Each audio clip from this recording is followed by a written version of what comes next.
Teotihuacan, a vast ancient metropolis rising from the plains of Mexico.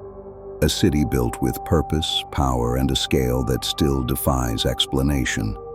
From above, its great avenue stretches for kilometers. A straight line of stone pointing toward the horizon. Monuments tower over the landscape, arranged with striking precision.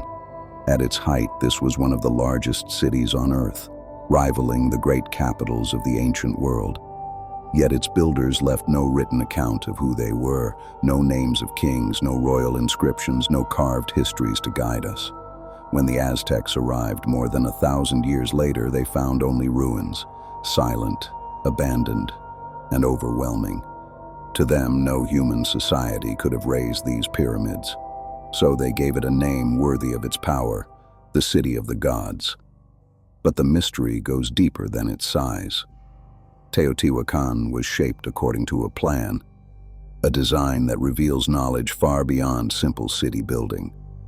Every major structure aligns within a broader pattern. Streets, temples, and plazas fall into place with mathematical intention. This was not a settlement that grew by accident. It was a world-class center of culture, engineering, astronomy, and extraordinary ambition. And yet, the people who built it remain unknown. Their story begins with awe and a question that echoes across the avenue of the dead. Who created the City of the Gods? Archaeology paints a picture of Teotihuacan as a city that rose gradually, beginning around the 1st century before the Common Era. By 200 CE, it had become one of the most powerful urban centers in the ancient world. Its growth appears to reflect the merging of many cultures. People from across Mesoamerica settled here, forming a multi-ethnic metropolis unlike anything else in the region. Excavations show that Teotihuacan was planned from the beginning. The Great Avenue, the plazas, the temples, all laid out according to a unified design. Builders used a core of mud brick and rubble, then faced the structures with volcanic stone and smooth, bright plaster. The pyramids we see today were once painted in vivid colors. But something is missing.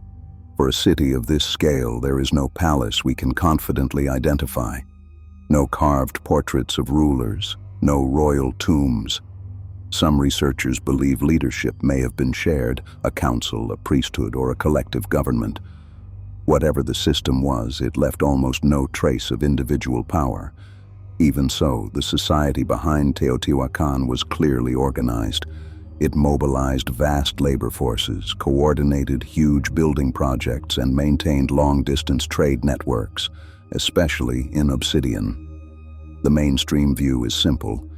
Teotihuacan was an indigenous achievement, built by the people who lived here through skill, cooperation, and social complexity.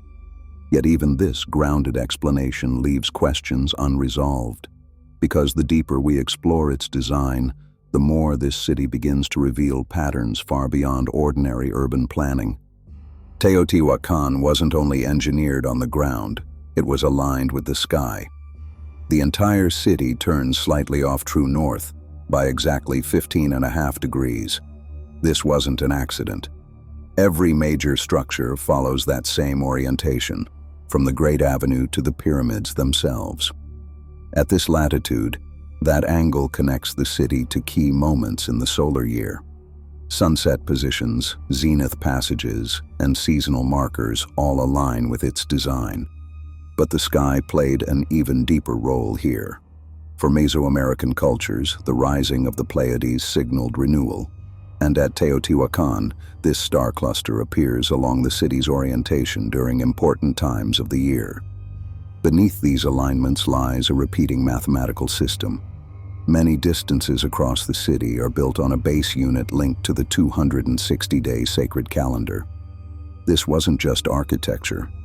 It was a calendar carved into the landscape, a way to bind time, space, and ritual into a single design. Housing blocks, plazas, and ceremonial structures all follow this cosmic layout. The builders were not improvising. They were working from a deliberate plan. Other cultures across Mesoamerica used astronomy, but Teotihuacan applied it on a scale few cities ever matched. a metropolis calibrated to the heavens. It tells us something important. The people who built this place were watching the sky with extraordinary precision and shaping their world according to what they saw. Teotihuacan was more than a city aligned to the sky. Its very geometry was built on patterns that repeat with astonishing precision. Across the entire site, archaeologists have identified a consistent base measurement, a unit tied to the 260-day sacred calendar. Major monuments fall into place using this same repeating rhythm. The distance between the Pyramid of the Sun and the Pyramid of the Moon fits that pattern. So does the spacing to the Temple of the Feathered Serpent, forming a sequence that appears too deliberate to dismiss. Ratios emerge again and again, 1:2, 1:4, even simple harmonic proportions that shape the flow of the city. These aren't random, they're part of a design philosophy, a way of embedding meaning directly into the landscape. Even the residential compounds follow the same geometric logic. Courtyards, walls, and plazas echo the proportions found in the Great Pyramids.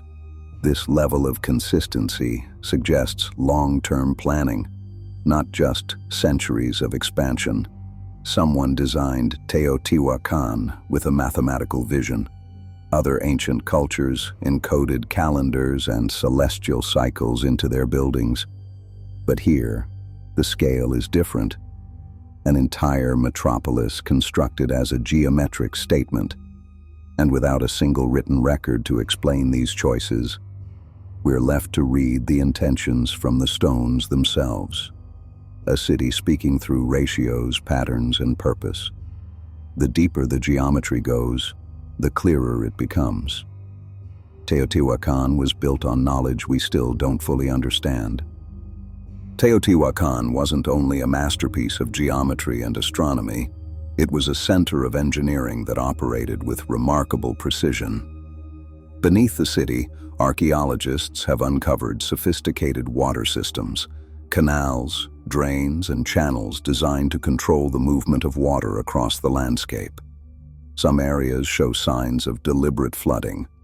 Others were engineered to remain dry, shaping entire neighborhoods with careful hydraulic planning. This wasn't simple irrigation.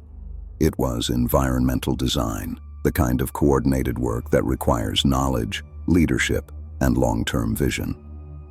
Teotihuacan was also the obsidian heart of Mesoamerica. Workshops across the city produced blades, tools, and mirrors made with incredible consistency. Obsidian is brittle, yet the craftsmen here shaped it with a precision that borders on industrial. Their work reached every corner of the region. Across 20 square kilometers, residential compounds reveal another clue. They follow repeated architectural standards, shared layouts, consistent proportions, and coordinated construction methods. This level of uniformity points to central planning, a society that organized its knowledge and skills with extraordinary efficiency. And then there is the sound. In front of the pyramids, a single clap echoes back as the chirp of a sacred quetzal bird, a phenomenon shaped by the architecture itself. Teotihuacan wasn't simply built, it was engineered by people who understood materials, water, space, and sound in ways that still command respect. To understand Teotihuacan, we must step into its spiritual world, a world painted on walls, carved in stone, and expressed through ritual. Across the city, murals reveal a rich tapestry of gods and symbols. The storm god, bringer of rain and renewal, appears again and again in vivid color. The feathered serpent rises beside him, a divine figure representing power, transformation, and cosmic order. Its temple was once covered with hundreds of carved heads. These images are not decoration. They are windows into a belief system that shaped every corner of the city. Archaeologists have found layers of ash across several structures. These were not random fires. Many appear to be ceremonial, acts of ritual renewal, destruction, or rebirth. Fire, water, and sacred imagery guided the rhythm of Teotihuacan's life. Without written texts, these symbols carried the weight of their entire worldview. Yet one thing is missing. Nowhere do we see kings carved in stone. No rulers leading ceremonies. No royal dynasties proclaimed in murals.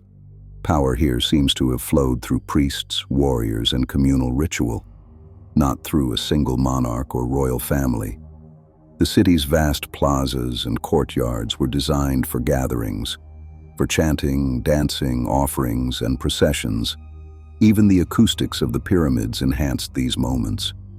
Teotihuacan was not just engineered with stone, it was engineered with belief, a civilization shaped as much by its myths as by its monuments.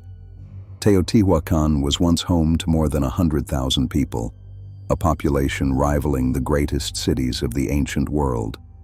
Its avenues were alive with traders, craftsmen, priests, and families, a vibrant metropolis at the heart of Mesoamerica. And then, something changed. Around 550 CE, the city began to fall silent. Large sections show signs of burning, temples damaged, compounds abandoned.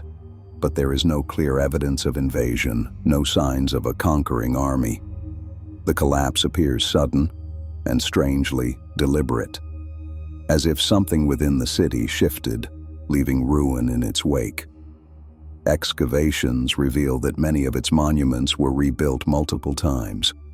Layers of construction and reconstruction point to cycles of change or conflict that we still don't fully understand. But the greatest puzzle is what's missing. For a city of this scale, there are no written records, no names of leaders, no accounts of its rise or fall. Later cultures, including the Aztecs, looked upon these ruins with awe. To them, Teotihuacan was a place where gods created the world. Yet the people who actually built this city remain invisible, a civilization powerful enough to shape stone, water, and geometry, but one that left almost no trace of its own identity. Teotihuacan stands today as a riddle, a masterpiece without a signature, and its silence only deepens the mystery of who its builders truly were. Teotihuacan rose as one of the greatest cities of the ancient world, yet its creators remain unnamed, unseen, and unrecorded. We've uncovered a metropolis of extraordinary scale, a city aligned to the cosmos, built on sacred geometry, engineered with skill, intention, and organization. But without writing, everything we know is stitched together from the stones themselves. No kings, no dynasties, no voices from the past to explain their purpose. Archaeologists propose that Teotihuacan was shaped by many cultures working together, a multi-ethnic center where different peoples merged into something powerful and new. Others suggest an earlier group laid the foundations, a culture whose identity was later obscured as the city grew and evolved. The knowledge embedded in its design hints at a complex worldview, one capable of measuring the sky, controlling water, shaping sound, and building with mathematical intent. Yet the collapse remains unexplained. A city this advanced does not simply disappear, and still, the truth of its fall remains out of reach. So who built Teotihuacan? A collective of cultures? A vanished group we have yet to recognize? Or a civilization whose knowledge never survived the passage of time? One thing is certain: Teotihuacan was more than stone and ceremony, because beneath this silent city lies another world, a hidden realm of tunnels, chambers, and discoveries waiting in the dark. And that is where our story continues, in part 2. And as always, stay curious.